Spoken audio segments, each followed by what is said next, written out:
तन्मय गुप्ता एक ऐसा नाम जिसे आज पूरा हिंदुस्तान जानता है। जी हाँ, तन्मय गुप्ता जिन्होंने नीट 2021 में टॉप स्कोर लेके 720 आउट ऑफ 720 मार्क्स लेकर पूरे हिंदुस्तान में सफलता का परचम फहराया है। और आज तन्मय गुप्ता पूरे हिंदुस्तान के मीडिया हाउस में छाए हुए हैं। लेकिन तन्मय गुप्ता को ये सफलता कैसे मिली, उन्होंने इस सफलता को पाने के लिए क्या किया, यदि यही मूल मंत्र आपको भी मिल जाए तो आप भी अपनी आने वाली नीट के एग्ज़ाम में अच्छा स्कोर लाकर टॉप कर सकते हैं। तो तन्मय के जवानी ही जानते हैं कि तन्मय ने ऐसा क्या किया जिससे उनको ये अप्रत्याशित सफलता मिली। 10th तक तो मैं स्पोर्ट्स में काफ़ी था। एक्चुअली मैंने स्विमिंग नेशनल्स भी खेला है 2-3 बार एंड JNK को रिप्रेजेंट करा है। एंड बास्केटबॉल वॉलीबॉल भी मैं काफ़ी खेलता था, स्किट्स वगैरह में भी पार्ट लेता है 10th तक। 11th में I was down to swimming, मतलब पढ़ाई करता है एंड स्विमिंग। एंड 12th में क्योंकि पैंडमिक हो गया तो स्विमिंग बिल्कुल बंद हो गई। तो एज अ रिफ्रेशमेंट पढ़ाई के साथ कभी मैं टीवी देख लेता था या फिर और कुछ फ्रेंड्स से बात होगी, फ्रेंड्स के साथ खेल लिया। तो पढ़ाई के पार्ट ये चीज़ें रहती थी। तो बचपन से एक ये था कि मेडिकल में जाना है, डॉक्टर बनना है। मेडिकल का जो मुझे क्लियर आइडिया था कि मैंने जाना ही अब मेडिकल में, वो 10th में आया कि I was sure that I was going in the medical field. So वहाँ से मुझे पता था मैंने 11th से तैयारी शुरू करनी है, 11th से शुरू करी थी।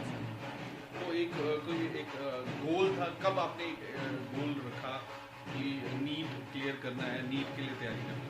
जब 10th में मैंने सोच लिया कि मुझे मेडिकल फील्ड में जाना है तो this is the only entrance test to the medical colleges. And so उसी टाइम मैंने बनाया था कि नीट को अपना गोल रखना है, आगे की पढ़ाई उसी के ओरिएंटेड करनी है। तो किस तरह से पढ़ाई की आपने, मतलब जब आपने सोचा कि नीट के लिए आपको प्रिपेयर करना है, एक गोल आपने बना लिया, तो उसके बाद क्या आपने किया? एक गोल सेट हो गया था, मुझे पता था मुझे उसी गोल को अचीव करना है। एंड वो गोल अभी काफ़ी दूर है, 2.5 ईयर्स के बाद मुझे वो पेपर देना है। तो मैं उतना पढ़ता है जितना मेरे से हो सके, 4-5 घंटे जितने भी हैं। एंड कभी छुट्टी है तो टाइम इंक्रीज सके 8 आवर्स के आसपास ले आता था। तो टेस्ट में रेगुलर देता था, जो भी डाउट्स होते हैं टीचर से क्लियर करता था। एंड NCERT बेस्ड पढ़ता था मैं। NCERT बेस्ड मतलब कि बायो में एंड केमिस्ट्री में NCERT से बाहर कुछ नहीं आता। कुछ टॉपिक्स हो सकते हैं जो हमें NCERT में इतने क्लियर ना हो, इतनी एलैबोरेट ना दिए हो, वो आप टॉपिक्स नोट से पढ़ सकते हैं या फिर मॉड्यूल्स या फिर कोई भी रेफरेंस बुक अगर है। तो बिल्कुल ही रेफरेंस बुक से पढ़ने की ज़रूरत नहीं है, NCERT पढ़ो, जो टॉपिक वीक है उसको आप रेफरेंस बुक से देख सकते हैं। तो जम्मू में पढ़ाई और आधी दिल्ली में, तो ये क्या इसी कारण से आपने चेंज किया? नहीं, जो रीज़न था वो मेन ये था कि जो जम्मू के हैं, जम्मू की जो 15% सीट्स हैं वो बाहर नहीं दी जाती इंडिया में, तो इंडिया की बाकी स्टेट की 15% जम्मू में नहीं दी जाती। तो अगर मैं जम्मू में रह के पढ़ता तो I was not eligible for the other government colleges all over India.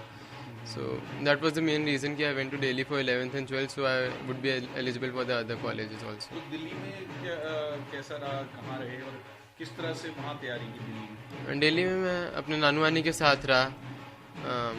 बिल्कुल घर वाला एनवायरनमेंट था, वहाँ पे भी तैयारी अच्छी चलती रही, फ्रेंड्स भी अच्छे थे एंड टीचर्स का भी काफ़ी सपोर्ट था, पेरेंट्स का भी काफ़ी सपोर्ट था, तो सारा कुछ अच्छा रहा। तो क्या कितनी हार्ड वर्क, सब जानना है कितना हार्ड वर्क लगता है, कितना हार्ड वर्क किया? हार्ड वर्क तो होता ही है, साथ में आपको जब गोल है तो आपको स्मार्ट वर्क भी करना पड़ेगा। मतलब इंसान है, एक लिमिट तक पढ़ सकते हैं, एक लिमिट तक एक काम कर सकते हैं, तो आपको वही मैं कहता हूँ कि अपनी हॉबीज़ साथ में कंटिन्यू रखना, वरना एक ही चीज़ पूरे टाइम करना बहुत मुश्किल हो जाता है। तो जो भी आपकी हॉबीज़ हैं, रीडिंग है या खेलना है, बैडमिंटन वगैरह कुछ भी, तो वो अपनी कंटिन्यू रखोगे तो आपका पढ़ाई में भी अपने आप इंटरेस्ट बनना शुरू हो जाएगा। तो अभी इस बीच में पैंडेमिक भी हुआ, तो उससे कुछ चेंज हुआ पढ़ाई में, पैटर्न में, एग्जामिनेशन में, कुछ उससे क्या चेंज आया? पैंडेमिक से हमारे पढ़ने का तरीका पूरा चेंज हो गया। पहले हम स्कूल जाते थे, इंस्टीट्यूट जाते, फ्रेंड्स से मिलते थे, टीचर्स से इंटरेक्शन होती थी। तो पैंडेमिक के बाद सारा कुछ ऑनलाइन शिफ्ट हो गया, school, coaching and everything. So starting में प्रॉब्लम आनी शुरू हुई, लेकिन कुछ टाइम के बाद सारा कुछ नॉर्मल हो गया वापस। अडेप्ट कर लिया? हाँ, कुछ वैसे ही कह सकते हैं। कहीं ना कहीं थोड़ा टाइम भी लगता है कि ज़्यादा मिला, क्योंकि घर से ही था, ऑनलाइन क्लासेस थी, तो ज़्यादा एक मौका मिला पढ़ने का और फोकस आपका ज़्यादा उस तरफ आ गया? एक्चुअली मेरे ख्याल से ये जो सिचुएशन थी एक तरीके से बैलेंस थी, क्योंकि ज़्यादा टाइम हाँ मिला, लेकिन जो फील आपको क्लासरूम में बैठ के आती है, फ्रेंड्स के साथ आती है, शायद वो घर पे बैठ के नहीं आती। तो आई थिंक बैलेंस हो गया था, वो सारा टाइम हमें मिला, लेकिन शायद उस यूटिलिटी से हम उसको यूज़ नहीं कर पाए थे पैंडेमिक के टाइम में जितना हम पहले कर रहे थे। घर से कितना मॉम डैड का सपोर्ट रहा? घर से काफ़ी सपोर्ट रहा। वो जब मैं दिल्ली में भी था वो काफ़ी विज़िट करते रहते थे दिल्ली में, एंड सो काफ़ी सपोर्ट था, फ़ोन पे भी बात होती रहती थी, हमेशा सपोर्ट करते थे। तो मॉम डैड दोनों डॉक्टर है, कहीं ना कहीं वो भी एक इंस्पिरेशन था कि मेडिकल में ही जाना है, बचपन से ही एक एनवायरनमेंट था घर में? हाँ, वो भी एक रीज़न ज़रूर होगा, and one of the many reasons.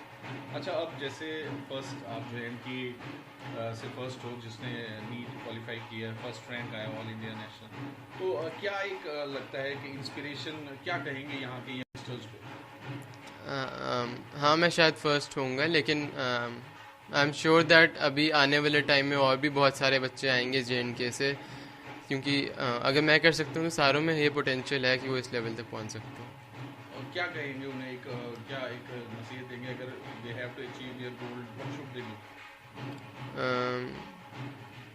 देखो, दो चीज़ें आपको चाहिए होती हैं किसी भी गोल को अचीव करने के लिए। एक तो पूरा आपका टारगेट होना चाहिए, आपको पता होना चाहिए आपको चाहिए क्या। उसके बाद आपको डेडिकेशन चाहिए कि हमें उस गोल को अचीव करना ही है। तो अगर ये दो चीज़ें आपके पास गोल है और आपके पास डेडिकेशन है, तो उसके अलावा मुझे नहीं लगता कुछ चाहिए। अभी कैसा लग रहा है? LG साहब ने भी आपको कांग्रेट किया, बहुत सारे लोग आ रहे हैं, रिलेटिव सब, पूरा जो जश्न हो रहा है सब सेलिब्रेट कर रहे हैं। हाँ, लोगों की काफ़ी सारी विशेज़ आई, उन सारों को बहुत बड़ा thank you, and they have really made me feel very special. तो एंड में फ्यूचर का अब क्या गोल्स रहेंगे फ्यूचर?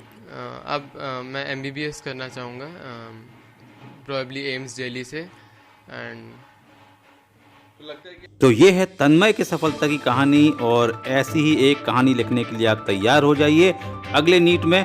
तो यदि ये वीडियो आपको पसंद आया है तो अपने दोस्तों के साथ शेयर कीजिए, और ऐसे ही और भी वीडियोस इस चैनल पर देखने के लिए इस चैनल को सब्सक्राइब कीजिए। अगले वीडियो में फिर मिलते हैं। Thank you very much.